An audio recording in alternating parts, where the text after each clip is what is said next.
പരിശുദ്ധമായ ഖുർആനിൽ 14 സ്ഥലങ്ങളിൽ ടൂറിനെക്കുറിച്ച് അല്ലാഹു തആല പറയുന്നുണ്ട്. ടൂറുകൾ എപ്പോഴും ശ്രദ്ധിക്കേണ്ടതാണ്. ഫാമിലി ടൂറാണ് ഏറ്റവും അഭികാമ്യം.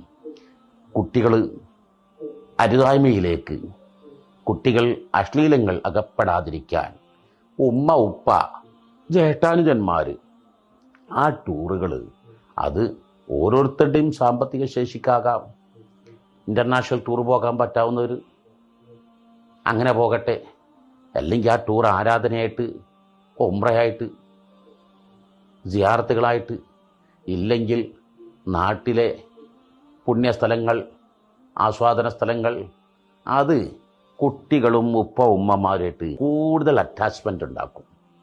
അത് കുട്ടികൾക്ക് ഉപ്പമാരെ നന്നായി അടുത്തറിയാൻ കഴിയും.